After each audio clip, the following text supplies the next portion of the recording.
देखो आम सरकार अभिमुख्य पूरा स्पष्ट आमर पशु संपद विकास और गोमातार विकास पई सरकार विभिन्न प्रकार पदक्षेप नहीं जमती कि आमे गोशालार मध्य आमे कथा कहिचु जे आमे 5 वर्ष भितर ओडिशा रे 200 गोशालार व्यवस्था करिवु एवं सरकार तरफ ताकू सब्सिडीर व्यवस्था रही जो माने कि अप टू 150 गाई पर्यंत 52 लाख पर्यंत कंस्ट्रक्शन पाई आमे सब्सिडी व्यवस्था करुचे एवं जो माने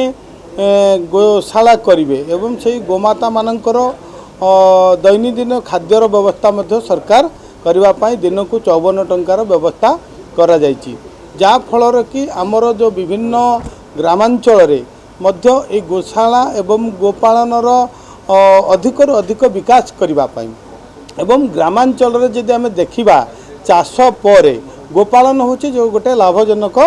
आमर व्यवसाय कहले अच्युत हेब नाही एही दिगर मध्य ग्रामांचल युवक मानक महिला मानक सशक्त करने स्वावलंबी करने आर्थिक विकास क्षेत्र में गोपालन सहयोग करिपारिबो तेणु आम सरकार तरफ सब्सिडीर व्यवस्था मध्य गोपालन दिगरे करा जायछि जेमति साधारण वर्ग को 40% एवं एससी एसटी हरिजन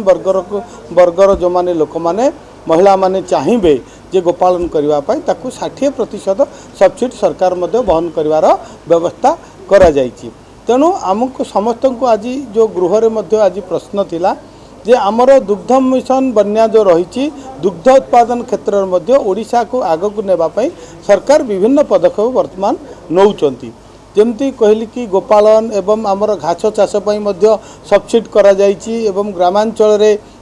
गोपालन करने महिला मानक महिला उद्योगी मानक आमे प्रोत्साहन करुचे तेणु विभिन्न दिगरे आमे समस्ते ओडिशार को जदि कृषि पर आमे जदि देखिबा जो जमती गोटे मिश्रण चाष कृषि गोपालन एवं आपणकर मत्स्य चाष एई दिगरे मध्य सरकार प्रोत्साहन वर्तमान दौरान।